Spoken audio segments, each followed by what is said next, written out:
welcome. This is going to be part 2 in the intro to the 4 core power moves. This is going to be in seating. The first video was for standing, so if you missed that one, go ahead and take a look back.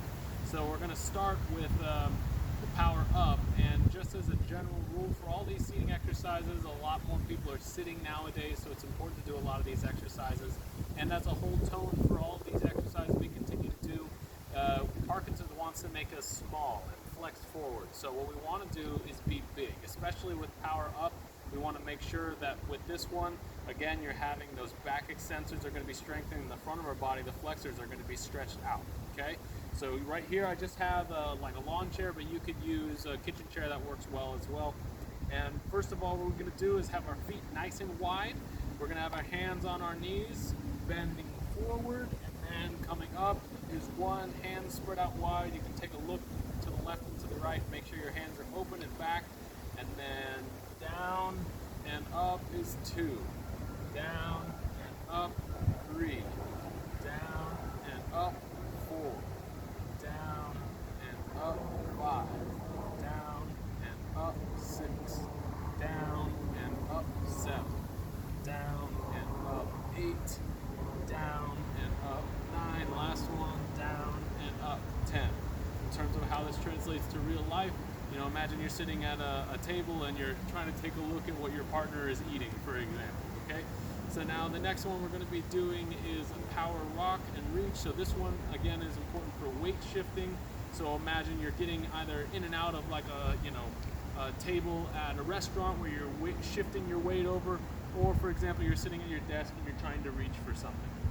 So with this one, what we're going to be doing here is we're going to be, again, having those feet nice and wide. We're going to put our elbow on the knee right here, put that weight onto it, and then what you're going to be doing is raising that hand up high and keeping your attention on your hand, okay?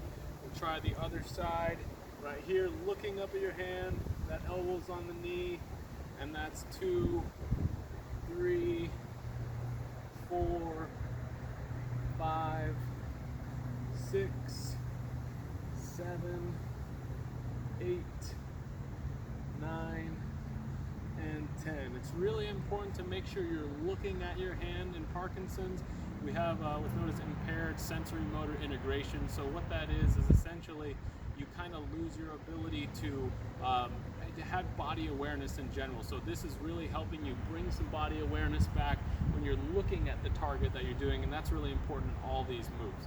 So now the next one we're going to be doing is the power twist in a seated position.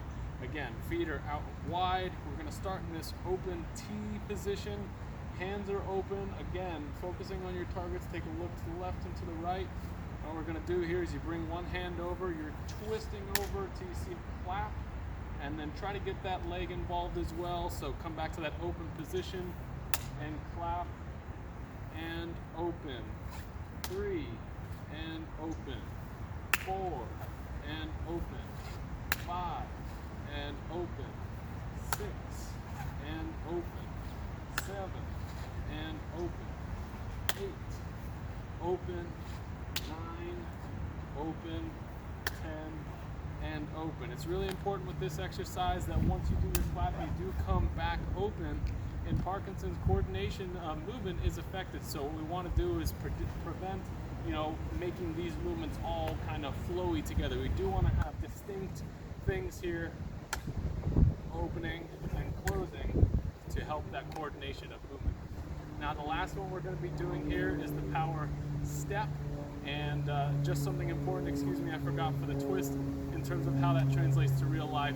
You know, for example, you're checking a blind spot in your car, or you're putting on your seat belt, again, working on that trunk rotation, associating the hips and the shoulders and the head. So lastly, the power step one we're going to be doing here, you're going to be taking your feet, and actually they're going to be close together to start with. Then you're going to take one foot and one leg, you're going to be taking it out to the side, like this here, and then back to the center, okay? Try to take as big of steps as possible.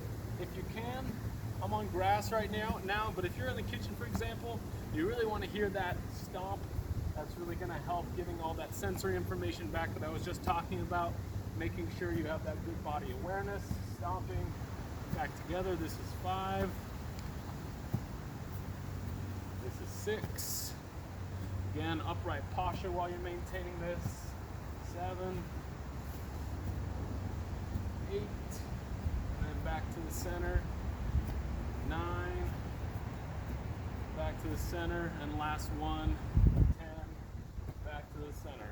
In terms of how this translates to real life, you know, when you're stepping in and out of the car, for example, you do have to bring that leg up high, so make sure you're taking that leg as high up as possible when you're doing these.